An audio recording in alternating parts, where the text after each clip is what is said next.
এক জঙ্গলে ফকিরচাঁদ নামে এক ধূর্ত শিয়াল থাকত। সারাদিন সে ভাবত কিভাবে পরিশ্রম না করে পেট ভরানো যায়। ফল, বাদাম, ডিম সবই খেত, কিন্তু মেহনত করতে তার একেবারেই মন চায় না।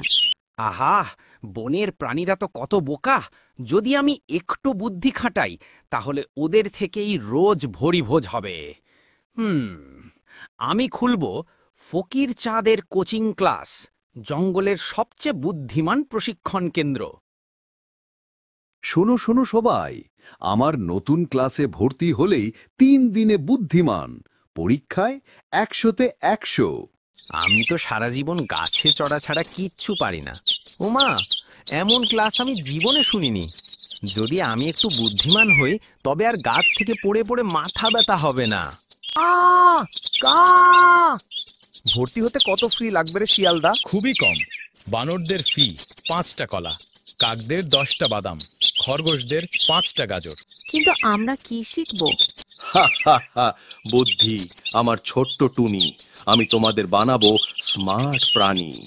সবাই ভাবল এ বড় ভালো ব্যাপার, তাই তারা ফি দিয়ে ভর্তি হলো সেই অদ্ভুত কোচিং ক্লাসে।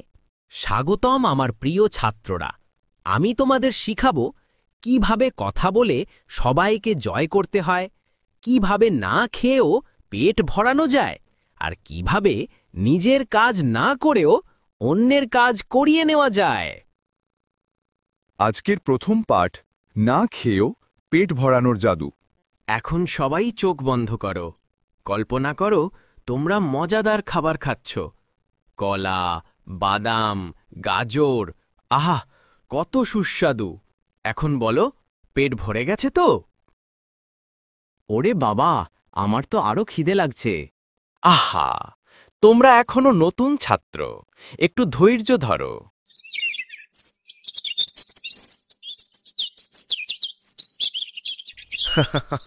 কি মিষ্টি ছাত্র আমার, নিজেরা ক্ষুধার্ত আমাকে খাওয়াচ্ছে। এটাই তো বুদ্ধি।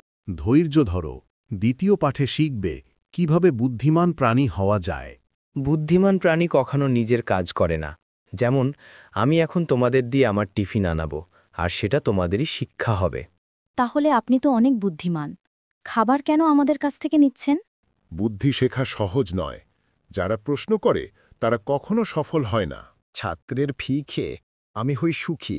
আহা, কি মজার রাত! পরদিন সকালে টুনি, বাবলা আর কাকনাথ সবাইকে ডেকে নিয়ে এলো। টুনি জোরে বলল, আজকের পাঠ হবে ধূর্ত শিক্ষককে চেনার উপায়। এ কেমন পাঠ? আমি তো পড়াবো। না দাদা, আজ পড়াবে টুনি।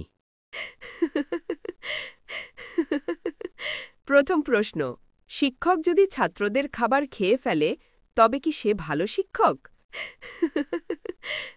দ্বিতীয় প্রশ্ন, যে শেখায় কল্পনা করে পেট ভরানো যায় সে কি সত্যি বুদ্ধিমান? কাঁ কাঁ, তাহলে এই শিয়ালই আসল ঠকবাজ। আরে না না, আমি তো মজা করছিলেন।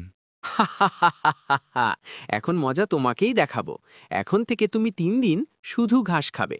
এটাই হবে তোমার শাস্তির পাঠ। ও মা, আমি তো নিজের কোচিংয়েই ফেল করে গেলাম। এরপর ফকিরচাঁদ জঙ্গল ছেড়ে পালিয়ে গেল। সবাই বুঝল বুদ্ধি মানে অন্যকে ঠকানো নয়, বরং সবাইকে নিয়ে সত্য পথে এগোনো।